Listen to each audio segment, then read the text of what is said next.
Scooby-Doo and the Big Bad Blizzard by Gail Herman.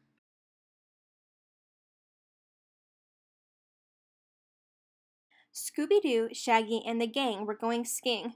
"Like, that mountain is too tall," said Shaggy. "Too tall to ski down, right, Scoob?" "Right, Raggy." Velma smiled. "That's why we're taking lessons," she said.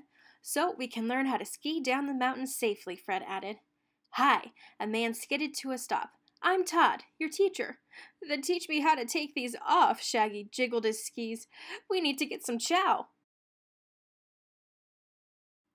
"If you finish your lesson, you can eat there." Todd pointed to the top of the mountain. A restaurant sign flashed. "Tip-top treats, all you can eat." "Still want to take off your skis?" Daphne teased. "Row away," Scooby barked. Todd led the gang past the ski lift. "We'll start here," he said. "It's for beginners." But, Shaggy stammered, "that doesn't go to the restaurant?" While Velma, Fred, and Daphne waited in line, Shaggy and Scooby sneaked back to the ski lift. "Jump on up, good buddy," said Shaggy. "Next stop, lunch." "Stop! It's too dangerous," shouted Todd. But Shaggy and Scooby didn't hear him. Their stomachs were growling too loudly.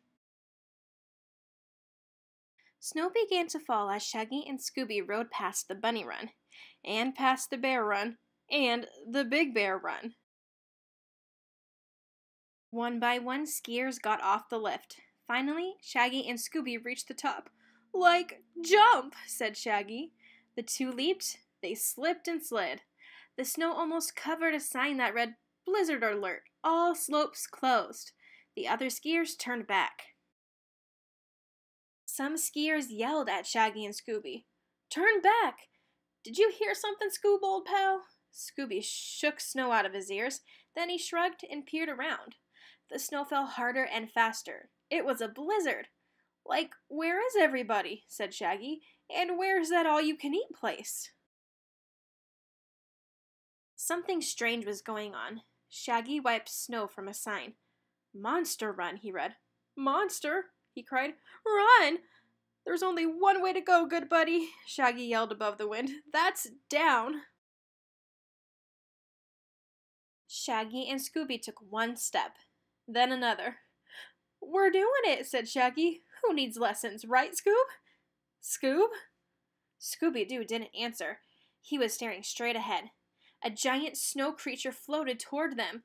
Its long arms swung back and forth. "Rock monster!" Scooby shouted. "Row!" Scooby cried. "Row monsters!" Shaggy counted 2, 3, 4.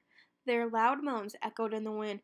Ooh-ah, ooh-ah. Shaggy and Scooby clutched each other. Their skis bumped and banged. "Like, whoa," said Shaggy as they tumbled down, down, down, straight into the biggest monsters yet. The creatures bent closer. They reached out with long, sharp arms. "Zoinks! Let's get out of here," Shaggy cried. Shaggy and Scooby tried to run. Instead, they rolled and rolled. "Ooh-ah," the monsters moaned, following close behind. Splat! The Scooby-Shaggy snowball hit the bottom. Monster hands scooped away the snow. "We're goners," Shaggy groaned. "Oob? Ag?" Shaggy looked at Scooby. "Like, the monster sounds a little like..." The snow monster peeled off a ski mask. "Scooby? Shaggy?" Velma said more clearly. Velma took off her giant ski gloves and grinned. Velma wasn't a monster, but what about the others? "Watch out," Shaggy shouted. "3 snow monsters are chasing us." "That's Todd, and Fred and Daphne," said Velma. "What about those monster arms?" Shaggy asked. "They're just ski poles," Velma explained. "And those monster shapes?" Shaggy asked. "Backpacks covered in snow," Velma replied. Todd opened his backpack. "Rot chocolate," said Scooby. "Rat dogs." "You kept running away," Todd said, "but we were trying to help." "What about those really scary creatures and that sign about monsters?" asked Shaggy. "Monster Run is the name of the trail," Daphne said. "And those other monsters are just trees," Fred added. Like, phew, said Shaggy, digging into the hot dogs. Now we can eat. Soon the snow had stopped. Shaggy pointed to the mountaintop. The tip-top treat sign flashed in the sunshine. Ready for another run? He asked Scooby. Scooby-Doo-Doo!